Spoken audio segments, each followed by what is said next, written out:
the story of Zacchaeus. Today we are going to see Zacchaeus in a depth with which you probably have never met before or have never encountered. And I'm sure, as you know, children's story is shared in the churches a lot with the children. There was a wee little man, and a wee little man was he. Zacchaeus, he climbed up the tree for the Lord he wanted to see. And we are very familiar with Zacchaeus' story, but we want to see Zacchaeus' story from a fresh perspective. We want to see it from a depth which we are not yet familiar, but there are hidden gems and there are hidden truths in the story of Zacchaeus with which we can receive so much anointing and blessing, and we are not yet familiar with, but it can help us in our spiritual journey and with our faith journey with the Lord, so that we can strengthen our faith and our belief in our Lord, and also our faith to face the difficulties of this life. And as I've already asked you this question, that are you familiar with the story of Zacchaeus? And everybody said yes. So we're also going to play a small game. When I ask questions, I want to see the hands being raised, and the hand that goes up first, I will call out first, and we will get the answer. The correct answer gets 1 point, okay? So the first question is a very simple question, okay? Very, very simple question, and just give me one answer. Just one answer, okay? Story of Zacchaeus. You're familiar with this personality. You're familiar with this story. Jesus going and having an encounter with him. So, just for 1 point, okay? What are some of the things, some of the traits, some of the personality traits you can tell me about Zacchaeus? Nobody knows anything about Zacchaeus. Opportunity, because you have heard me speak about this topic before, and of course my wife has heard me speak about this topic, so but you will get an opportunity, but just in the end. You were there yesterday as well? Okay, so I've shared this message in Urdu before, and there are some participants who were there, so we will not call it cheating, we will just call it revision. These students are very diligent that they are coming to hear me for the second time. It's an honor, actually. So this was a short guy, okay? So just whatever traits, whatever personality traits, whatever you remember about Zacchaeus, you can share. Okay, so he was a short guy. What else? Yes? Chief tax collector. He was not only a tax collector, he was a chief tax collector. So no more points for you now for some time, okay? What else do we know about anything that you remember from the story? Anything that is connected to him? He was a chief tax collector. He was short. What else? Give somebody else also an opportunity. He wanted to hear the message, so he climbed the tree. Okay, let's give another point to Steve. But those who have already gotten a point, I want others to participate as well. Yes, brother? He invited Jesus to his house. He invited, wrong answer. Jesus invited himself to his house. So he did not invite himself to his house. But you will get a point for having the bravery to raise up your hand and answer. So you do get a point. Yes, sister, you are feeling. Yes. He wants to see Jesus. He wants to see Jesus. Okay, very good. So 1 point for Maso. Okay. So give somebody else also. Okay, Angela? He was ready to see Jesus. He was ready to see Jesus. Okay, let's give her a point. They're just twisting the words and using the same thing so that they can get a point. They can get points. So let's give them the points. Okay, let's give somebody else an opportunity. Tell me something else about him. He was a chief tax collector. Okay. He was short. Now, about his personality or who he was as a person, as an identity. What was his identity? What was his identity? We want to know that, okay? So what else can you tell us about him from the Bible?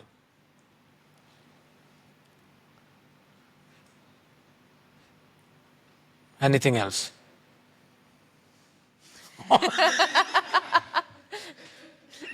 He was very keen yesterday. He was taking notes yesterday because I want to pass the test. So let's give you an opportunity. The title in Bible was the wealthiest man. Okay, he was rich. He's not the wealthiest man, but he was very, very, very, very rich. How can you miss this point? This is his main point in the story, that he was very rich. Okay, what else do we know about? Yes, sister? People, they don't like him because of you. Okay, he was an unliked person because he was a tax collector. Okay, good point. And we are about him, about his own personality, about his identity. And it's a very vital point. Very vital point. Yes, ChatGPT. Sorry. Yeah, it's okay, it's okay, okay. It's okay. Tell me. Humble and open to change. He was humble and open to change. A good ChatGPT answer. I like it. Let give them a point, please. Because at least, for in our language they say kal ke liye bhi akal. So, they use their brain and I like it. This is the future. This is the future. So they are utilizing it. Okay, good, good, good.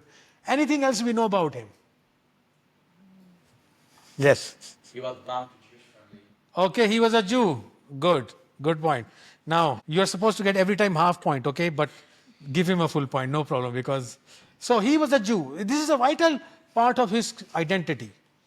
He was a Jew who was hated by the Jews. He was a Jew who was hated by the Jews, okay? He was very rich. He was very short. He was a Jew. He was very rich. When the Bible says he was rich, this is not just a normal rich, but this is a very rich, a millionaire. Not, I wouldn't say a billionaire in today's because this is the world, but definitely a millionaire status guy. Okay, he was very, very rich. So he was rich, and he was short. Okay, and we want to understand the mindset of Zacchaeus. We want to understand what is going on in his brain. We want to understand his psyche. We want to look at his thought process. Now, the Bible does not give us much detail, but Bible gives us enough to understand what kind of a person he could be. And we also know some historical facts which we are going to take into account to understand Zacchaeus in a deeper way. Okay? He was a tax collector. And on top of that, he was a chief tax collector. Okay? Now, from whom is he supposed to collect the tax from? From who is he collecting the tax? Everyone. No specific. He's collecting tax from his own people. Okay, anybody knows how in those days, in the times of Jesus, how they became a tax collector? Anybody has an idea? Sorry? How did they become a tax collector?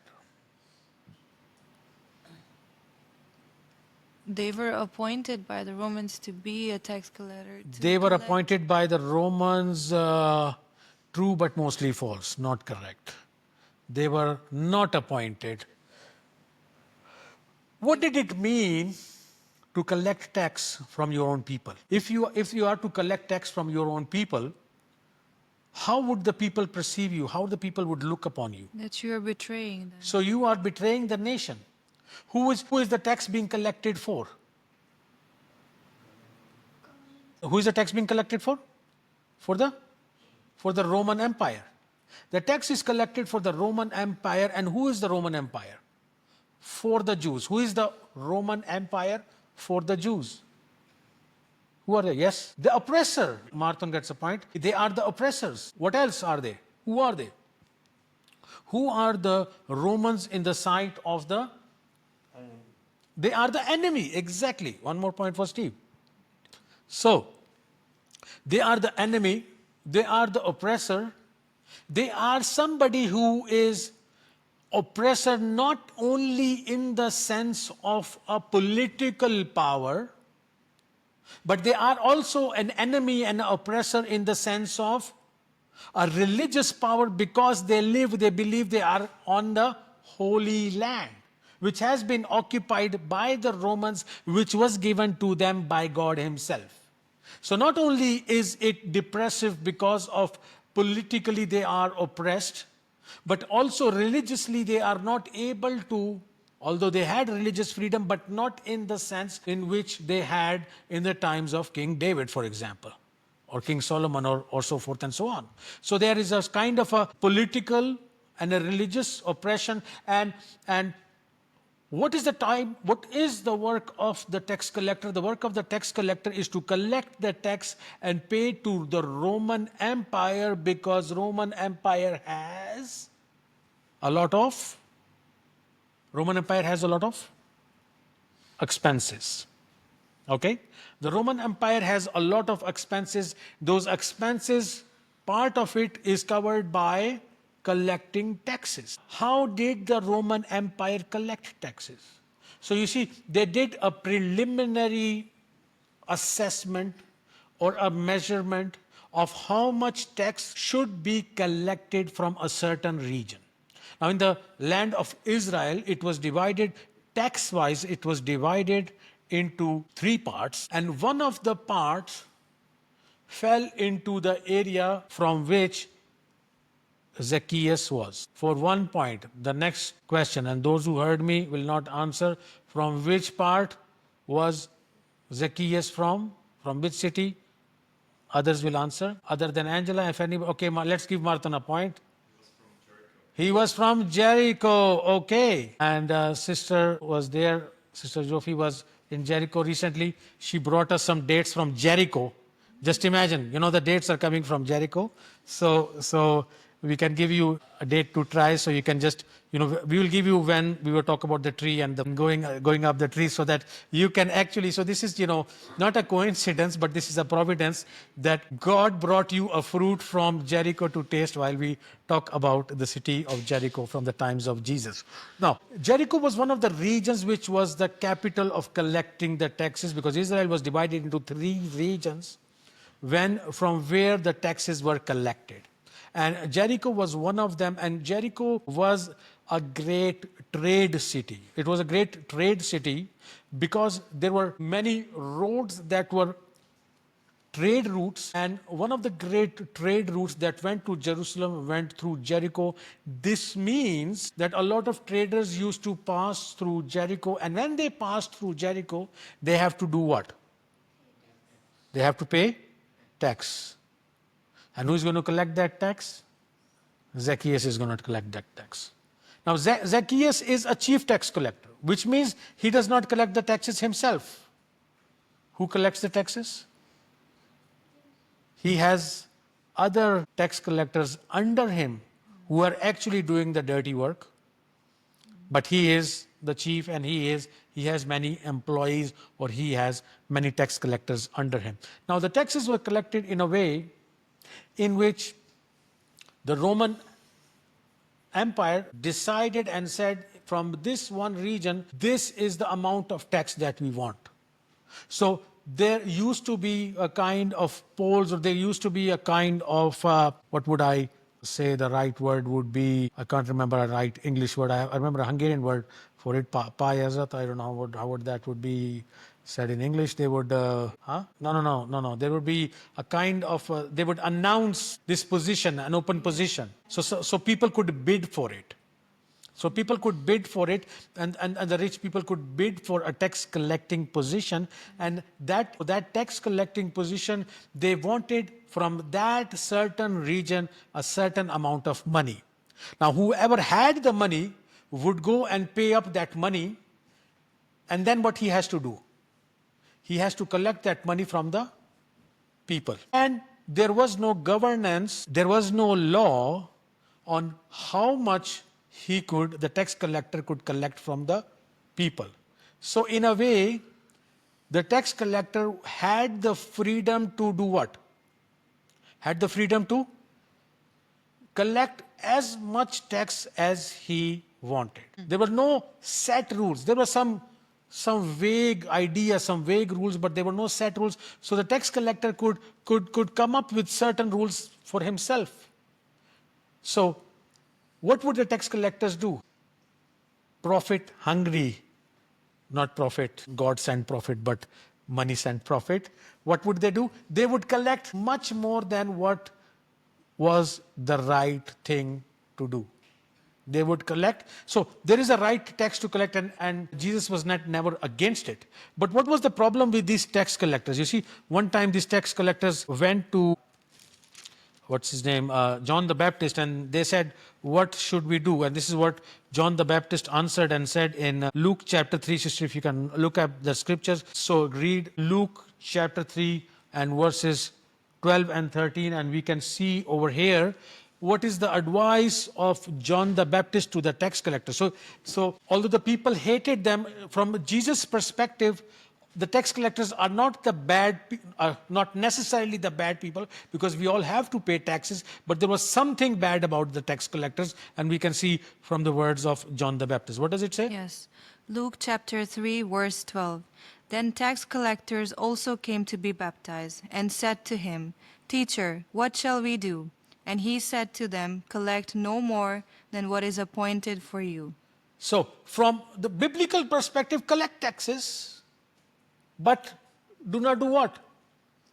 Do not collect more than what is appointed for you. And they used to do what? They used to collect much more taxes than what is appointed for them to collect, or what is rightful for them to collect. And that's why they were hated, and that's why they were seen as betrayers. I mean, collecting any amount of tax, they didn't like to pay the taxes, but they became much more notorious because they used to collect much more than what is right. And this is how Zacchaeus became very, very rich. Now, Zacchaeus, as we see, we want to understand the mindset of Zacchaeus. Zacchaeus was a short person, okay? He was a short person. Now, let's imagine, and when the Bible says short person, now does the Bible mention height of the people? Sometimes. Never. Bible has never ever mentioned a height, except one case. There was only one person. Goliath. He was Yeah, well, 9 feet. that's a giant. That's a very different. Okay, so it's a okay. Let's consider Goliath, but that's a very specific case. But Bible usually does not mention height, except Goliath, yes, but also Saul, King Saul. It was mentioned, but usually the height is not mentioned. Now, if the height is mentioned, and it's mentioned in a very particular way, go ahead and read Luke chapter 3. Okay, sorry, verse 2. Let's see Luke chapter 19. Shall I go on? And he sought to see who Jesus was, but could not because of the crowd. So he was of short stature. So he For ran he was ahead. of short stature. So we see over here that when the Bible mentions that he was short, and people in those days were not really very tall people. So when the Bible mentions that he was short, that means he was really, Sure. really short. Right? Really, really short guy. And there is a problem with being obviously too short. When you are born short and obviously so, meaning that you are, now I'm just imagining, I'm just guessing, but for an average person, you would maybe reach that person's, maybe his hips. Okay, so in today's world, we will call them dwarfs, right? Any famous dwarfs you remember? Okay, don't mention Game of Thrones, okay? So a dwarf person you can notice from far off. A dwarf person can be noticed in the crowd. Now, what happens when you are short? What happens to the person itself? First, we want to see that what happens to the person if a person is short in height. Okay? And if there is, we want to see that, but we also want to see if a person is short, how the other people perceive. So we have, yes, you wanted to say something? You wanted to answer? No? So, just imagine for yourself if a person is born short. Yes, Sana? Everybody bullying. We are not talking about the other people yet. But maybe, okay, let's consider that as well. If we are looking from the people's perspective, people start to do what? They start to make, okay, 1 point each over there. They start to make fun of you. There is a spirit of comparison. They start to bully you. They start to do what? They start to tease you. They start to taunt you. They make fun of you. They say bad words about you. Now, what sort of feeling does that create in the person who is short? Sad and embarrassed. Who's that? Yeah, Ezekiel, yes. It causes sad and embarrassed.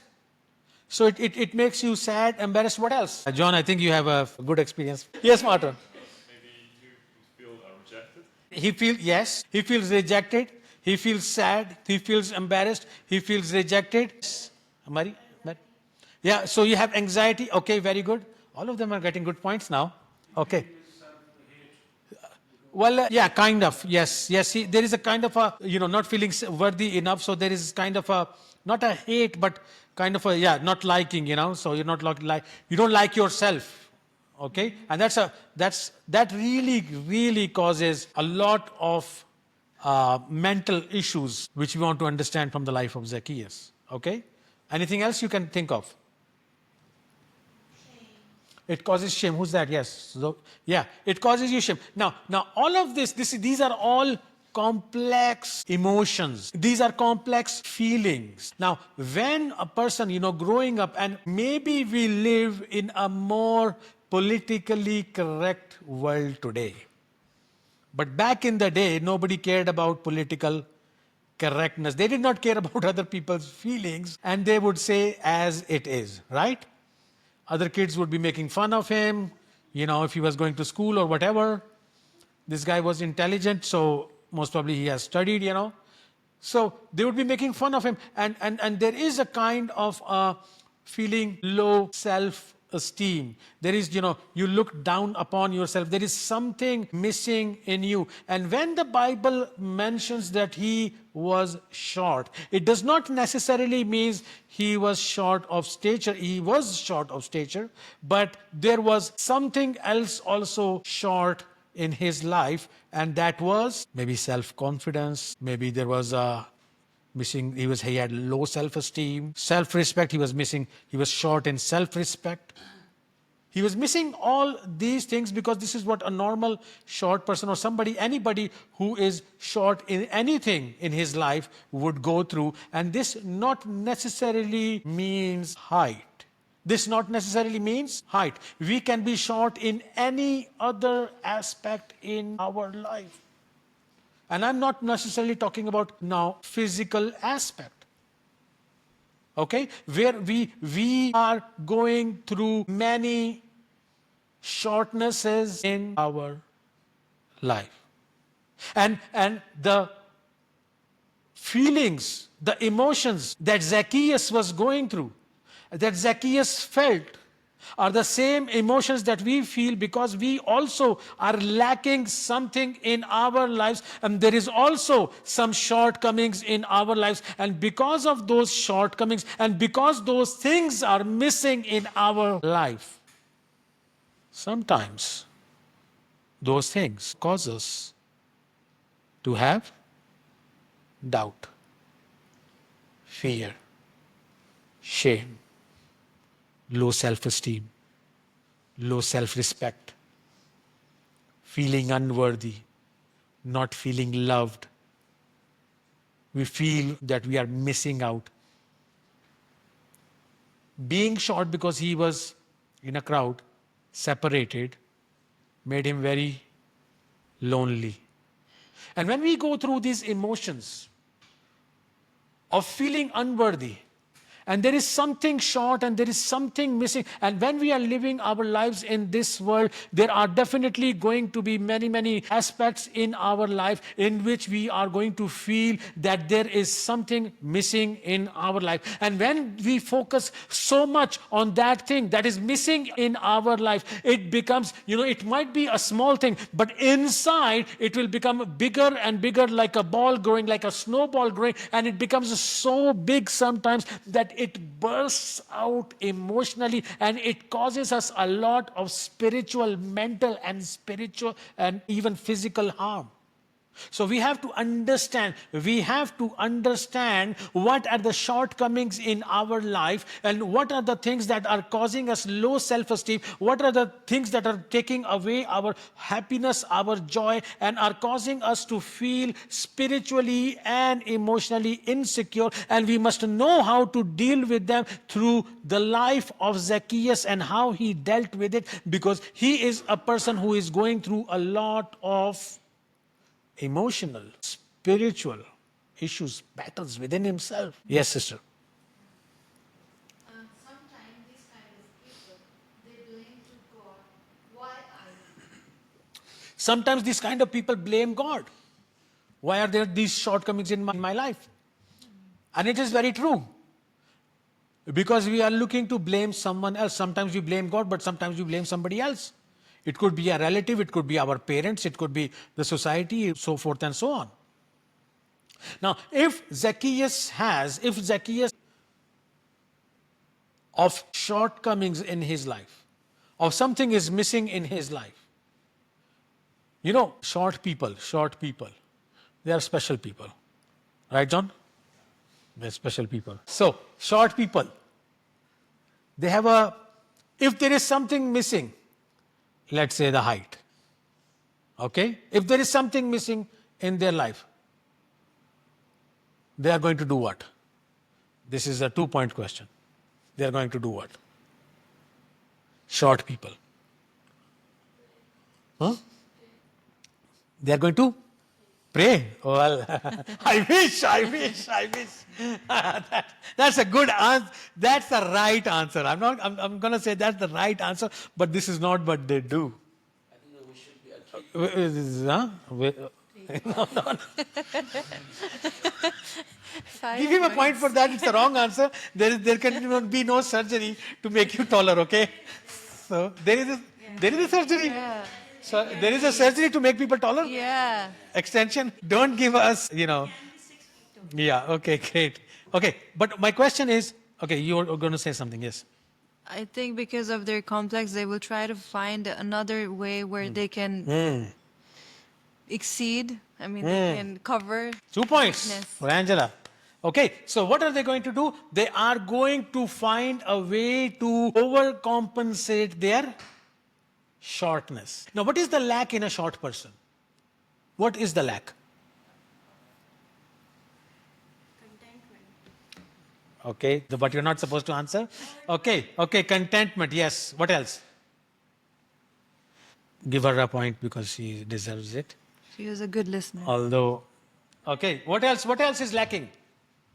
What else is lacking from a short person's life? Contentment, right answer. What else?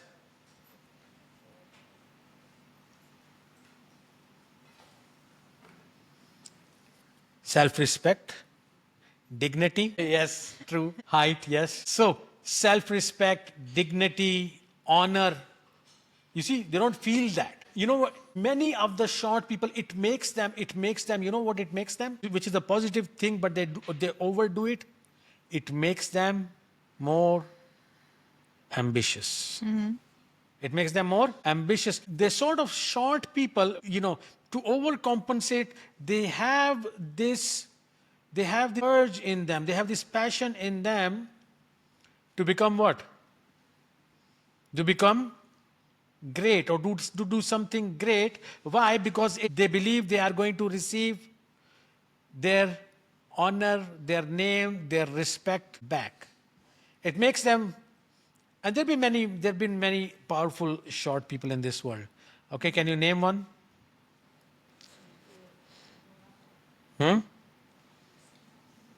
powerful. Very powerful. David, yes, okay. He was anointed by the Lord. That's what gave him the power. The Bible does not mention about his height, so I'm not saying. Yeah, Napoleon, he was a short guy. Hitler, he was a short guy. Yes, but I don't know what his height. If you say, okay. So these guys were short, but they were overcompensating to do what? To become very powerful because they wanted to regain what? Their respect, their honor. Right? Now, something is missing from the life of Zacchaeus. He wants to get it. He wants that self-respect. He wants to get, that honor. And in the mind of Zacchaeus and in our mind, how can Zacchaeus do it? How can Zacchaeus do it? By having a lot of money. By having a lot of money. Jesus was a solution, second, the real solution. But first comes the human solution. So for us humans, we think what? We think if we want to get ahead in life, We need to become much more rich, more powerful, a greater position. And we look for what? We look for material things. To achieve greatness in our life. And we are, all of us, we have ambition in our life. Some have more, some have a little bit less. But when we have this great ambition in our life, and when we want to get ahead in our life, we think the more we collect, the more rich we become, the more powerful we become. Which is true in some senses, because money does give us power. Money does give us power. Money solves a lot of our problems. And it does give us respect. It gives us comfort. It solves a lot of our problems. But in the story of Zacchaeus, the Bible mentions very clearly that he was rich. And what else was he doing? What else was Zacchaeus doing in the story? He was not only waiting, he was looking for Jesus. If money solves all the problems of life, why is Zacchaeus seeking Jesus? If money, because he was very rich, and he can solve all the problems of his life. If he wants security, he can get security. If he wants comfort, he can get comfort. If he wants a luxurious house, he can get a luxurious house. If he wants good food, he can get good food. If he wants servants, slaves even, he can get slaves and servants.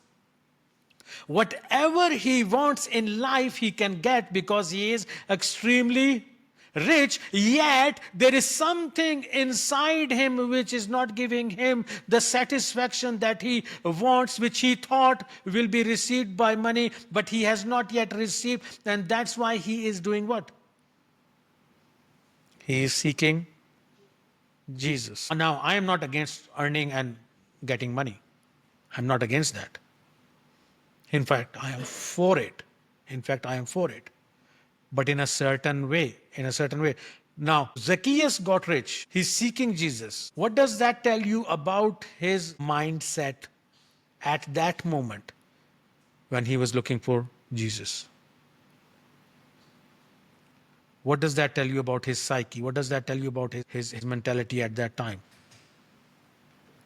Yes. Who is Jesus? That's what he was doing, yes. But Jesus was famous. That's also true. Yeah, Jesus was very famous. Everyone want to see the Jesus. Everybody wants to see Jesus, but there was a reason. I'm asking the reason. Yes, Mary? He was curious, that's very true, but why? He wants to become tall. He wants to become tall, and he saw so many miracles, and actually Jesus just recently did a miracle raising Lazarus from the dead, and he thought maybe if he could raise somebody from the dead, maybe he can make me tall. But I think he's not looking for Jesus because he wants to be taller, and he doesn't want a surgery. At that time there were no surgeries to become taller, and he's not looking he's looking at Jesus so that he can be taller. There is something else. Yes, ma'am?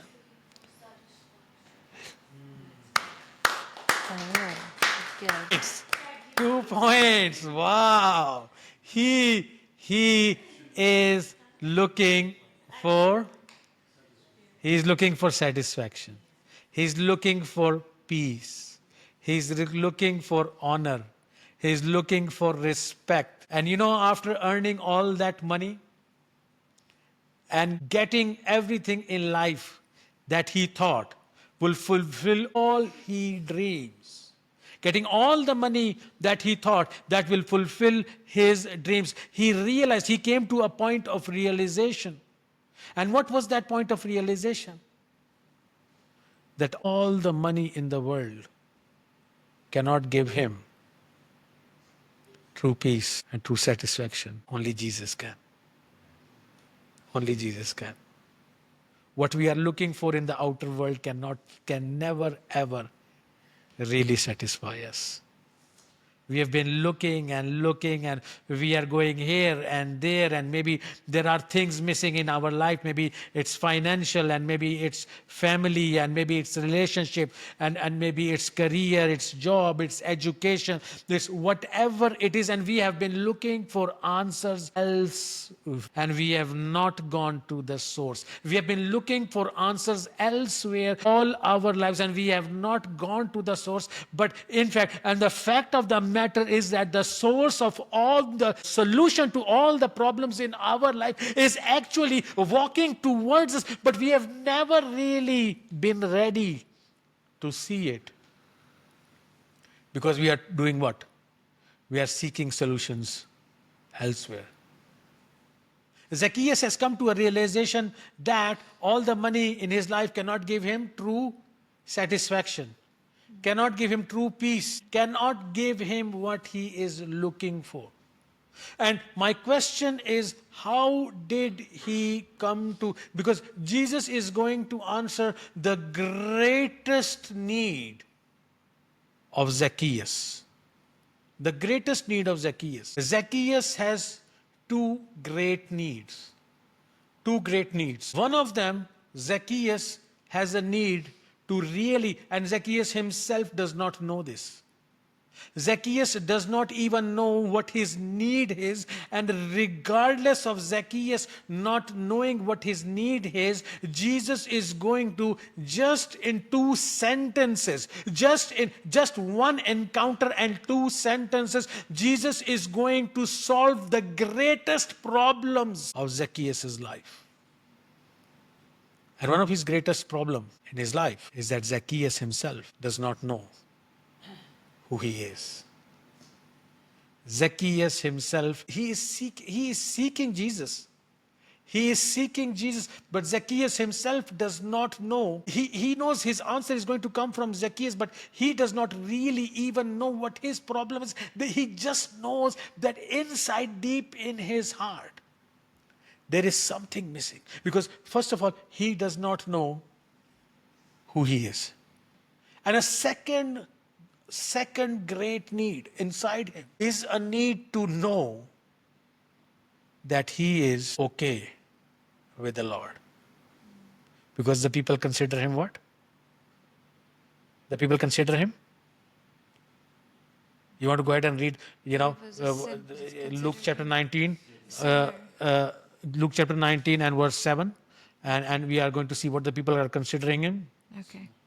But when they saw it, they all complained, saying, "He has gone to be a guest with the man who is a sinner." So what are the people looking at him as? As a sinner. Now, if everybody looks upon you as a sinner,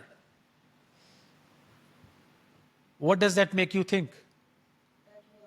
That you are a sinner. Good point. When everybody keeps calling you a sinner or whatever they are calling you, we have a tendency to do what? To listen to the people and give ear to them, and whatever identity people have given us, we take it upon us. And what is the identity given to Zacchaeus by the people? That he is a Sinner. He is a sinner. And just imagine living with that guilt. Just imagine living with that guilt. The tax collectors were not allowed in, where they were not allowed to go into the Temple. temple. Because they were outcasts, they were not welcomed into the society. And if you cannot go to the temple, what they cannot do? Pray. Pray. They could not pray. Okay, what else? Sacrifice. They cannot sacrifice. What does that imply? That there is no forgiveness. There is no forgiveness of? Their sin. There's 3 points in a row. So there's no forgiveness of sin. Because today, how is forgiveness of sin? You pray and it's gone. But in the Old Testament, it was not so. How did you get forgiveness of your sins? You had to take an animal into the temple and give, if you are not even allowed there. In fact, if you go to the Gospel of Luke chapter 18, there is the parable of the Pharisee and the tax collector. Let's go ahead and see that. And we see in verse number 13, okay?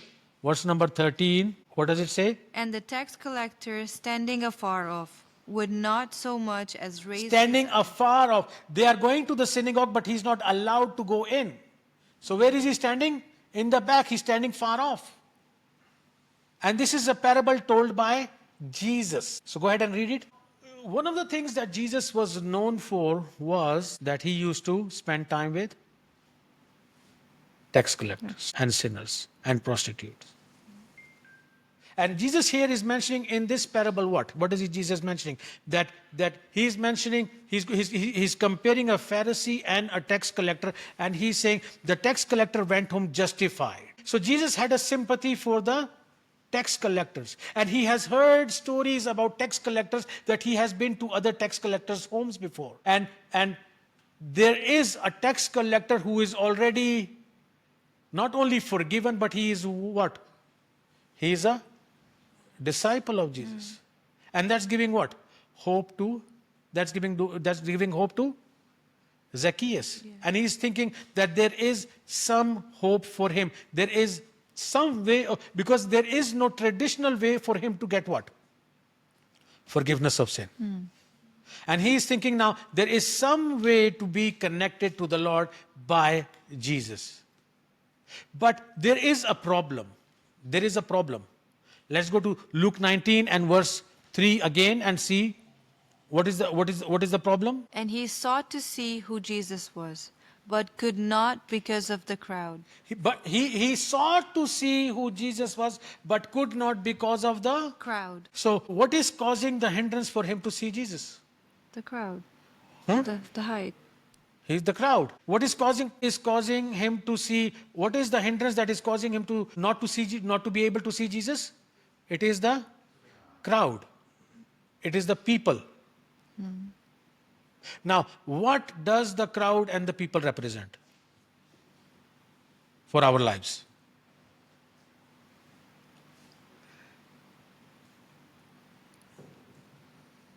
Blockage. Wrong association. People, other people. The work and responsibilities. The work and responsibility. So life, work, responsibilities, what else? Other people, sorry? Emotions also. Our state of emotions many times is a hindrance for us to see Jesus. What else is causing us a hindrance to see Jesus?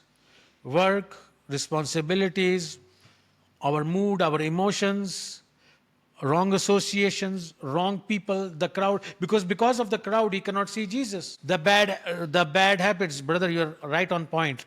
Maybe, you're experiencing them, good one. So the bad habits are not allowing you to do, maybe you scroll too much, maybe we have a Netflix problem, maybe we have social media problem, maybe, we're so busy all the time that we do not have time to see Jesus.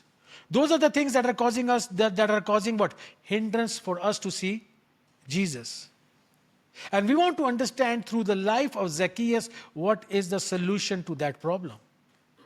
So we will read verse number 4. So we are in Luke 19 and we're going to see verse number 4 and we are going to see what the solution to that problem is.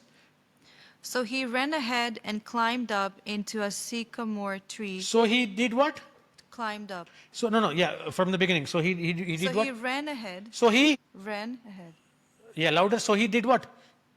He ran. Yeah, but before. He ran. So he ran ahead and did what?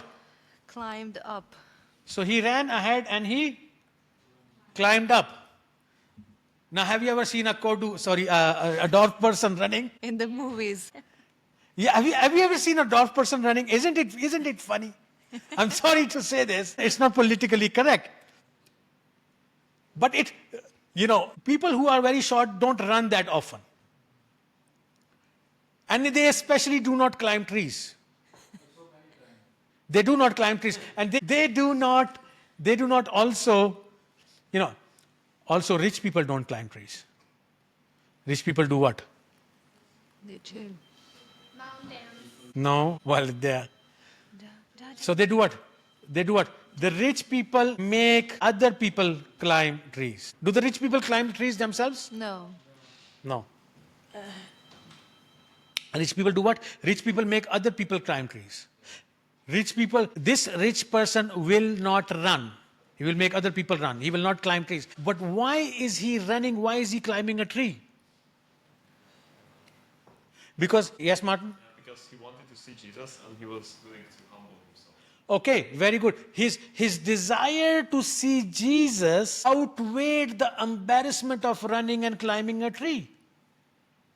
And he ran ahead. And what I want to share today is that the only way we can see Jesus in our lives, the only way we can see Jesus in our lives is if we run ahead of our responsibilities, of our work, of our distractions, of our bad habits, of our wrong association, of anything in our life. He ran ahead of the crowd, and the crowd represents what? Those things that are causing us hindrances to see Jesus. And unless and until we make time and give priority to Jesus and set time aside for the Lord, that this time is sacred, and no matter what, no distraction, no social media, no notification, no phone calls, no nothing. No work responsibilities and no family responsibilities are going to hinder me from running ahead and coming. You see, when we continue to read, go ahead and read verse number 5, and let's see what that verse says. So when we go ahead and read verse 5, let's see what that says. The place. And when Jesus came to the place. Brothers and sisters, what I want to share with you is that there is a place where Jesus wants to come and meet you. But the only way we can meet Jesus in that place is if we run ahead of all the things that are causing us distraction and that are causing us hindrance to meet Jesus. If we can, because Jesus is coming to that place where he can have an encounter with us. Jesus is definitely going to that direction. The question is what? Are we running ahead and climbing the tree? Is it easy to climb a tree? No. No.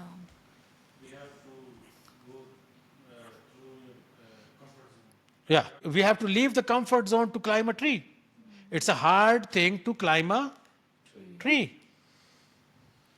So to meet Jesus, is it hard?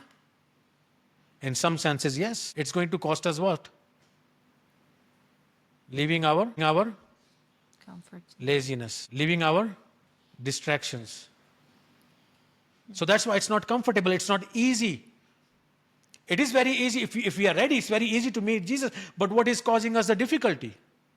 The world, the people, the situation around us is causing us our responsibilities and nothing else. Those things that are causing us hindrance to see Jesus. Sometimes we are seeking solutions in those things, thinking that those things can give us satisfaction. But the true satisfaction in our life can only come if we make the time enough to come ahead and do what? And meet Jesus in that place. So what is the solution? The solution is that we have to run ahead of our time, of our schedule, of our responsibilities, of whatever we have in our life, and to come to that place. And he climbed a specific type of a tree. What type of a tree was that? It was a sycamore tree. A sycamore tree is a fig tree. Sycamore tree is a fig tree. It is a type of a fig tree. There are two types of fig trees, and this type of a fig tree is the poor man's fig. It's the what? It's the poor man's fig, because this fig was not sweet enough. This fruit was hard, it was not sweet enough, and before it was ripe, you had to physically climb and cut the fruit a little bit so that it can become ripe and you could eat that fruit, and even then it was not sweet enough. But there was another kind of a fig tree that had a very, very sweet fruit. Okay? And very juicy fruit. This was not juicy, this was not sweet. There was a different kind of a fruit tree which was sweet and juicy. That was the rich man's fig tree, and this was the poor man's fig tree. And this tree was associated with what? This fig tree was associated with poverty. This fig tree was associated with poor people. Now, answer me this question. Do rich people like to be associated with the things of the poor people? Angela, is that true? No. They don't like poor people's things, right? Who over here likes poor people's things? Nobody's raising their hands. Everybody likes branded stuff, I guess, right? You like it? don't. Yeah. So we all. Let's be honest. Let's be honest. Everybody likes an iPhone. Come on, guys. Nobody wants no. Okay. Yeah, Martin is a good guy. Not no. Okay, but do you like unbranded stuff? You like unbranded stuff? Okay, so I don't have a hat, Sana, to take it off for you, but I'm taking off a non-physical hat. Sharon, please take off your hat for her, okay? Yeah, okay, so that's honor. But ladies, if a lady is telling me she doesn't like branded stuff, congratulations, brother, you're a lucky guy. Yeah. So ladies like what? Ladies, not only ladies, everybody likes branded stuff, right? Now, there are some people who really like to show it off, They want big chains and big logos on their clothes. But generally, people don't like to associate with what? Even if it's only quality. So, this tree is associated with poor people. One of the qualities of this tree is that it has a low-hanging branches, which makes it easy to climb up. Now, Jericho, much of Israel is a desert area in that time, but Jericho itself is a garden city. It's a city, this is not the same Jericho which Joshua went around and the walls came down. This was a city situated adjacent to that or near that. It was built by King Herod, and this city had palaces, and it was a grand city, and it was a city that had a lot of gardens and trees. Why? Because the river Jordan passed near it just before it went into the Dead Sea. So there was water there, there was greenery over there, and there were trees over there. And what I want to share with you is that if you have a desire to see Jesus, God is going to plant a tree in your life. All you have to do is to have the humility and the energy and the desire to climb that tree. But many times we don't want to. Getting up in the morning and reading the Bible. I'm talking about myself. Not about you. We do not have the desire to do what? To climb that tree. If you see, brothers and sisters, what are we discussing? True satisfaction comes from where? From only being able to see Jesus in our lives. And we are seeking it where? Elsewhere. Thus we do not have what? True satisfaction in our life. Thus, we have to run ahead of our priorities. We have to run ahead of our schedule. We have to run ahead of our responsibilities, of our distractions. Climb that tree. Even that, climbing that tree meant that he had to be humble. Because that tree is associated with poverty. And he is a rich person. And the rich person does not want to climb a poor man's tree. But his desire to see Jesus is so strong that he climbs up that tree. And Jesus is doing what? He's coming his way. Let's go ahead in Luke 19, and we were in verse 5. Let's continue with that verse. Jesus is coming to Zacchaeus, and what is Jesus going to do, and what is Jesus going to say? And when Jesus came to the place, he looked up and saw him. He looked up and Jesus is coming every day. He's looking up into the tree. Alan, where are you? He saw his struggle. Jesus saw his struggle. Jesus is also seeing your struggle. But you're not on the tree. Neither am I. We don't chase our routine to do what? To be able to climb the tree and to see Jesus. So Jesus came to that place. He looked up and he saw what? Him. He saw what? Zacchaeus. Now, in some senses, that verse does not make any sense. Because who was with Jesus? Who was with Jesus? We read it in the scripture. Who was with Jesus? There was a crowd. But in that crowd, Jesus stops everything. He is walking. And you know where is Jesus going? The verse 1 says that Jesus wants to pass through Jericho. He is going towards Jerusalem. And this is his last week coming up. In the next chapter, there's going to be the triumphant entry, and then a week from that, he's going to be on the cross. This is his last week. He's going to Jerusalem. He's just passing through Jericho. Verse 1 says, Luke 19 verse says that he was passing through Jericho. He stops, he looks up, and he sees a guy. If he is going through with the crowd, how is it possible that he is seeing a guy? What's the difference? You know what the verse said? In Luke 19 and verse 3 it says, and he sought to see who Jesus was. He sought to see who Jesus. Why was the crowd walking with Jesus? They wanted to do what? They wanted to see Jesus doing miracles. What else? They wanted to Eat. What do we want to do sometimes? Today you guys are here. I said there will be no food and you are here, so big hands for you guys. So John is very happy. I don't know why. Maybe you'll not get to do too many dishes. That's why maybe, But, they're there maybe to eat food. Jesus fed the people. He did miracles. He healed them. He said many provocative things. Maybe they are here there to see some strange show. They are good. The rest of the people are there to see what Jesus does. But why is Zacchaeus there? He wants to see who Jesus is. There's a very big difference. Other people want to see what Jesus does. And you know why most of the people want to go to church? Because they want something from God. Not because they want to know God. You see, the difference is Zacchaeus wants to know God. The other people, they want to get something from God. And the crowd is going behind Jesus because they want something. They want something from Jesus. But Zacchaeus is there to see. And what does Jesus say? Let's go and read verse number 5.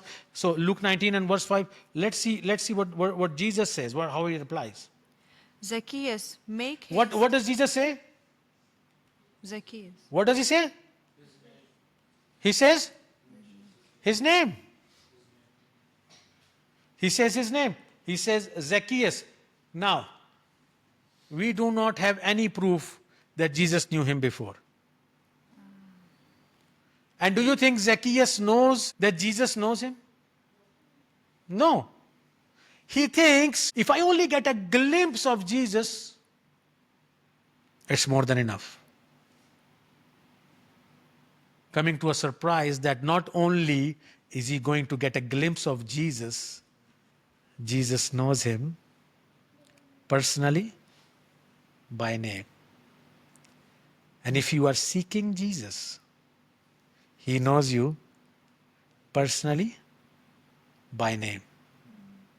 Because sometimes we think what in our problems. When we are going through the emotions that Zacchaeus is going through, what do we think? What did you say the question was? God, where are you? We think he is what? Distant. But God knows us by name. Let's continue to read the verse. What does it say? What does it say? Zacchaeus, Make haste and come down. make haste and come down. For today I must stay at your house. For today I must stay at your house. Where is Jesus going? Where is Jesus going before Zacchaeus? To Jerusalem. Now, if you will see the life of Jesus, if you see the life of Jesus written in the Gospels, much more percentage of the Bible is written about the last week than his entire life. Much more in the Bible, in the Gospels, is written about the last week than his entire life. Why is that? Because that is where he is headed. That is the most... Going to the cross is the most important part in his life. And Jesus is going through some emotions of himself. Because just in the previous chapter, he predicts, Jesus in Luke 18 and verse 31 onwards, we're not going to read it. It says, for the third time, Jesus predicts his death. And when do you think he's predicting for the third time? What kind of just before he meets Zacchaeus, he's saying he's going to die.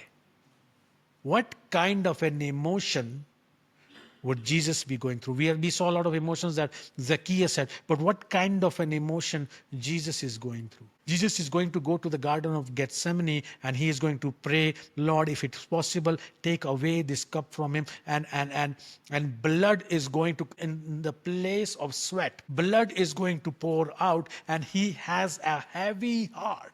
And he is going towards, and he has very, very limited time. He has very, very limited time on this world, and he is on a mission, and he was going towards the cross. But because he saw the desire in Zacchaeus' heart to see him, he said, no matter I have a short time in this world, and pretty soon I'm going to go and I'm going to die on the cross. And I am just passing through Jericho. I did not come to stay here. But his desire to see Jesus made him say, I must stay at your home. I cannot, your desire to see Jesus, your desire to see Jesus will bend the plans of God. The plans of God are, the plan of Jesus is go to Jerusalem, is to pass through Jericho. But now Jesus has changed his plan because Zacchaeus has this desire to see Jesus.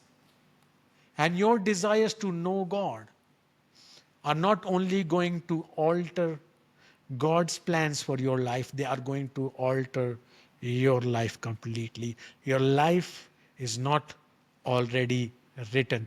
You are a result of the choices that you make. And when we have that desire to see Jesus, he is definitely going to come and stay at our home. For in Revelation chapter 3 verse 21 he says, I stand at the door and knock. For whoever opens, I will come in and have a meal with him. And we see, he says, I must go to your house. He's going to stay at his house. And he is going to do what? He's going to eat with him. What happens if a guest comes and stays at your house and he eats with you? We recently had the opportunity to go to the US and we went to many people's homes. We stayed there. We had meals with them.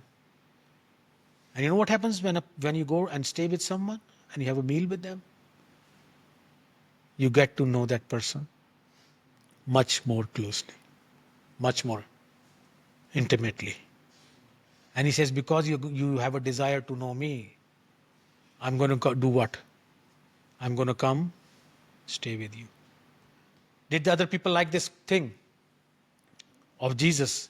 No, they said he's gone to do what? He's gone to be with a sinner. And Zacchaeus said, Lord, Lord, I will, when Jesus said that, he said in verse number 8, go ahead and read verse number 8, and let's see what Zacchaeus is saying over here. Then Zacchaeus stood and said to the Lord, Look, Lord, I give half of my goods to the poor, and if I have taken anything from anyone by false accusation, I restore fourfold. He said, I'm going to give half of the things to the poor, of my wealth to the poor. I'm going to restore fourfold. You know how much they're supposed to restore if they have taken something from somebody which was not lawful? They're supposed to return 20% more. But he says, I'm going to give 4 times more. Now, why is he giving 4 times more? He's not required to do that. Did Jesus say do that? In the previous chapter, there is a rich young ruler who is going to come. Jesus is going to tell him, go sell everything and come become my disciple. He's going to say, no, I'm not able to do that. And then Jesus said, it's very hard for a rich person to enter the kingdom of God. He says, it's easier for a camel to go through the eye of a needle than for a rich person to enter the kingdom of heaven. And the disciples answer and say, Lord, who is then able to go to heaven? And Jesus said, with man it's impossible, but with God it's possible. And Jesus never told this person, he was a rich person, and Jesus is going to say in verse number 9, today salvation has come to this house because he also is a son of Abraham. What were the 2 big problems Zacchaeus had? His identity and salvation. In one sentence, Jesus solved all his problems. Jesus gave him a new identity. Jesus gave him salvation, and he didn't even ask for it. Did Zacchaeus ask for these things? No. Jesus gave it what? Automatically. He did not ask for it. The other rich young ruler in chapter 18, Luke chapter 18, he came and he says, Lord, how can I have eternal life? Jesus says, go and keep the commandments. He says, I've been keeping the commandments. Jesus said, one thing you lack. Go sell everything and come after me. And he went away sorrowful. Here, in this situation, he is not even asking that. And Jesus gives him, you see, when you have a desire, and there are many things that we are struggling in our life with. There are many things that we are struggling in our life with. And we are going through the motions of getting those things, but we are trying to get them with our own might and our own power. And that's what I was doing as well as a businessman for so many years. But there was no true satisfaction. There was no true satisfaction until I came to a point where I said, and I came to Jesus' feet and I said, Lord, you tell me. And when I did that, he gave me a new identity. And he told me, you are the servant of the Lord. He gave me a new identity. And the Lord, you see, if we are true with ourselves, we will know that we even do not know who we are until we meet Christ and he directs us and leads us, no matter how much struggle we go through in our life, no matter how much we hustle, no matter how much ambitious we are, no matter how much hard we are working, no matter what we are doing in our life to go get ahead. If we are not coming to that place and seek Jesus and allow him to lead us and to show us who we really are, we will never be able to come to that place where we will get the answers to our life. Just in one sentence, if I don't know what to call Jesus, do I call him the greatest psychologist, greatest psychiatrist, the greatest, emotion reader? I don't know what. But all the life of Zacchaeus, whatever Zacchaeus was going through, all his life, from his childhood, him being insulted by others, him being called names by others, and maybe Zacchaeus wanted to get back to them. Maybe he had revenge, that's why he took more tax from them. But now he does what? He forgives them. He does not want something back from them. He forgives them. He says, I will return, and I will not only return what I owe them legally, I will return them 4 times more. So he's going to go above and beyond so that nobody will have anything in their heart for Zacchaeus that he has done something wrong to them. And Jesus sees this great gratitude heart and he solves all the problems of his life. And he says, for the Son of Man has come to seek and to save that which was lost. He has come to do what? To seek and to... You know what I used to think about Jesus? That he has to come to save the lost. That's what I thought. But in this encounter of Zacchaeus and Jesus, I came to really understand the mission of Jesus. He did not come to save. He came to seek and save. Is there a difference between saving and seeking and saving? Yeah. Please enlighten us. What is the difference between saving and seeking and saving?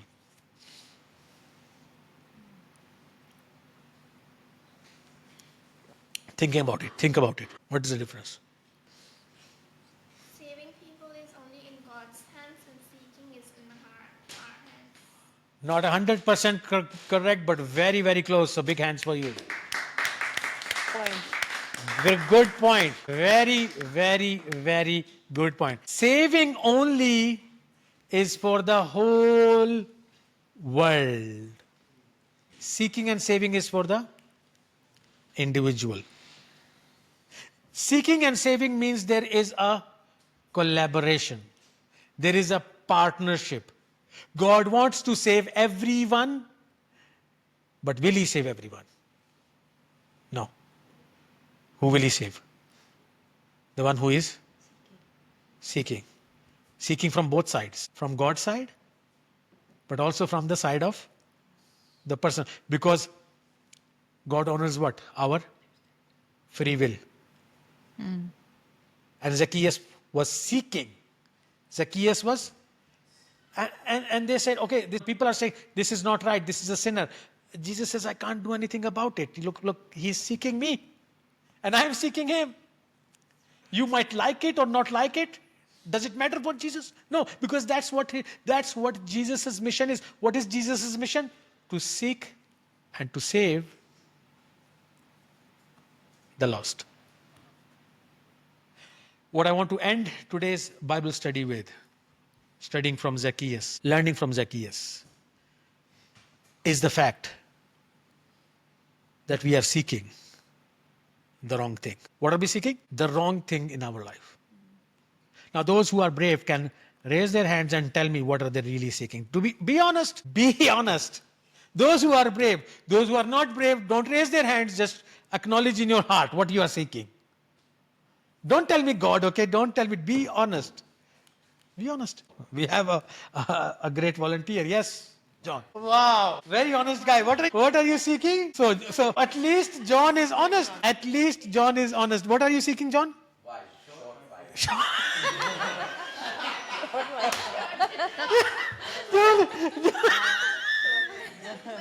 John is seeking a short. He's very specific about the kind of wife he's looking for. Why you don't want a wife that is taller than you? Very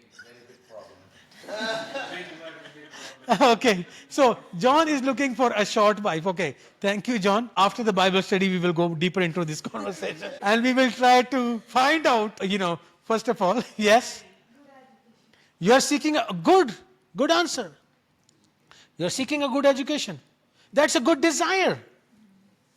And that's an honest answer. What else are we seeking? Yes. Stability. Okay, we are all seeking stability. Only one person was able to, we will discuss later what kind of stability, but yes, stability. Financial. Financial stability. Okay, only that? Or more than that? Okay. Okay, you have everything. Okay, good. So, what are? Money. Brother, at least brother has a good, honest answer. Yeah, his vision is clear. He's not seeking Jesus. He's seeking money. That's why you had to come to study the story of Zacchaeus, so that Lord can make your vision even more clearer.